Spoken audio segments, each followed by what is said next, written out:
Hi friends, welcome to Jasra simple kitchen. இன்றைக்கி என்ன செய்ய போகிறோம்னா பிரியாணி செய்ய போகிறோம். அது எப்படி செய்யலான்னு பார்க்கலாம் வாங்க.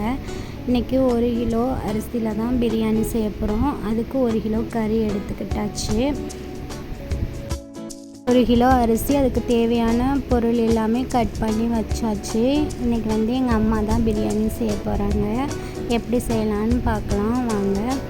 அதுக்கு ஒரு பாத்திரத்தை அடுப்பில், நீங்கள் எந்த பாத்திரத்தில் பிரியாணி செய்வீங்களோ அந்த பாத்திரத்தை அடுப்பில் வச்சு எண்ணெய் கொஞ்சம் நெய் கொஞ்சம் ஊற்றி அதை நல்லா முருக விடணும்.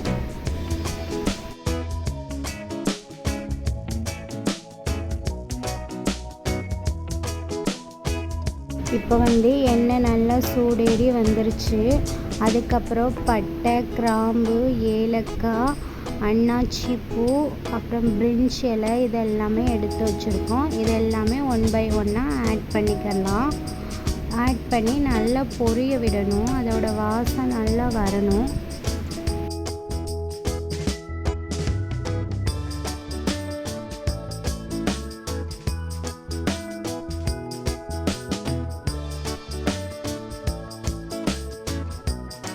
இப்போது நல்லா சேர்த்த எல்லாமே பொரிஞ்சு வந்துடுச்சு. அதுக்கப்புறம் கருவேப்பிலை சேர்த்துக்கலாம்.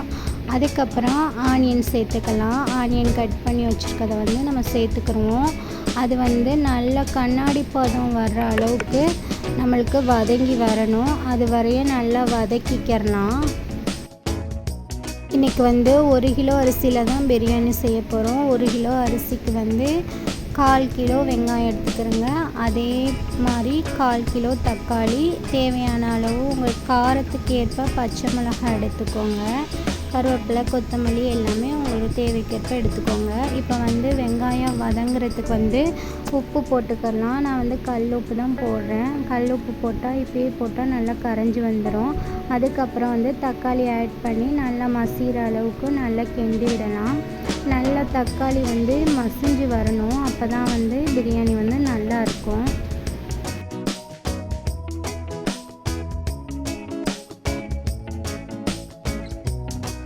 நல்லா கரண்டியை வச்சு நல்லா மசிச்சு விட்டுக்கலாம். நான் 1 by 1 தான் சொல்கிறேன். இதே மாதிரி நீங்களும் வீட்டில் பிரியாணி செஞ்சு பாருங்கள், ரொம்ப டேஸ்ட்டாக இருக்கும்.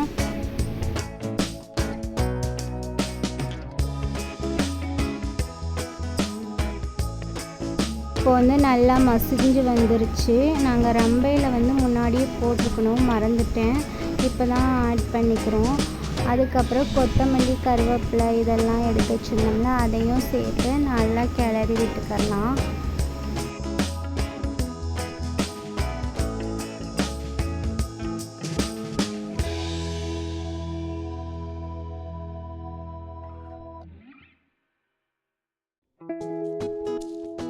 இப்போது நல்லா கிளறி விட்டாச்சு. தக்காளியும் நல்லா மசிஞ்சு வந்துருச்சு.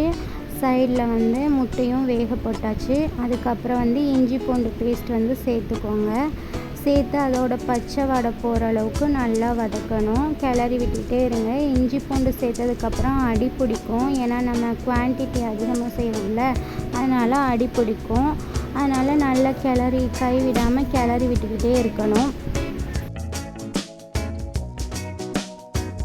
அதுக்கப்புறம் கேசரி பொடி ஆட் பண்ணிக்கலாம். உங்களுக்கு கலர் எவ்வளோ தேவையோ அவ்வளோ அளவுக்கு நீங்கள் ஆட் பண்ணிக்கோங்க. பிரியாணி மசாலா 50 கிராம் எடுத்துருக்கோம். அதையும் ஆட் பண்ணி நல்லா அதோட பச்சை வாசம் போகிற அளவுக்கு நல்லா வதக்கி விட்டுக்கலாம். தக்காளி, வெங்காயம் இதுலெல்லாம் மசாலா பிடிக்கணும். அப்போ தான் நல்லா ஜூஸியாக இருக்கும். நெக்ஸ்ட்டு தயிர் சேர்த்துக்கலாம். 20 ரூபா பாக்கெட் தயிர் தான் நாங்கள் இப்போ சேர்க்க போகிறோம். அதோடு அதையும் சேர்த்து நல்லா கிளறி விட்டுக்கலாம்.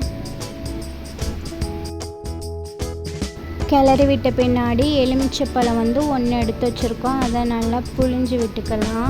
புழிஞ்சு விட்டு எல்லாத்தையும் நல்லா ஒரு மிக்ஸ் கொடுத்துக்கலாம்.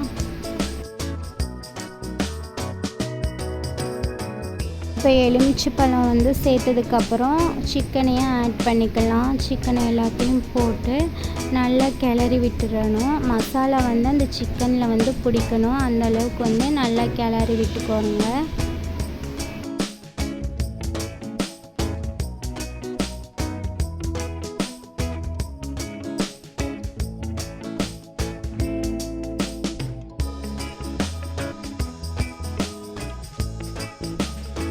இப்போ வந்து நல்லா கிளறி விட்டாச்சு.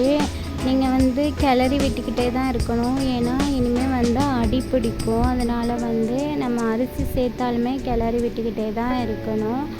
லைட்டாக அரிசி போடுறதுக்கு முன்னாடி ஒரு தடவை கிளறி விட்டுக்கிறோங்க. அதுக்கப்புறம் தண்ணி. இன்றைக்கி வந்து நான் வந்து 3 கிளாஸ் வந்து அரிசி போட்டேன். 3 கிளாஸ் தான் இருந்துச்சு 1 கிலோ அரிசி. அதுக்கு வந்து 6 கிளாஸ் வந்து தண்ணி வச்சுக்கிறேன். தண்ணி ஊற்றி நல்லா கிளறி விட்டு உப்பு எல்லாமே செக் பண்ணிக்கிறணும். அதுக்கப்புறம் கொதித்து வந்ததுக்கப்புறம் அரிசி வந்து ஆட் பண்ணிக்கலாம். அரிசி ஆட் பண்ணதுக்கப்புறம் ரொம்ப கிளறக்கூடாது. ஏன்னா நம்மளுக்கு வந்து சாப்பாடு வந்து உடஞ்சி வந்துடும். பிரியாணி நல்லா உதிரியாக உடையாமல் இருந்தால் தான் நல்லாயிருக்கும். இப்போ லைட்டாக மட்டும் ஒரு மிக்ஸ் கொடுத்துக்கலாம்.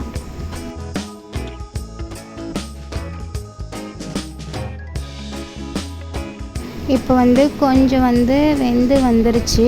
அதுக்கப்புறம் வந்து நம்ம கிளறி விட்டுக்கரலாம். இன்னும் வந்து தம் போடுறதுக்கு இந்த தண்ணியெல்லாம் வற்றணும். இப்போ கொஞ்சம் நல்லா வந்து வற்றிருச்சு. இப்போ தம் போட ரெடி ஆயிடுச்சு. தம் போட்டு எடுத்தாச்சு. பிரியாணி பார்க்க எப்படி இருக்குன்னு பாருங்கள். இதே மாதிரி நீங்களும் வீட்டில் செஞ்சு பாருங்கள்.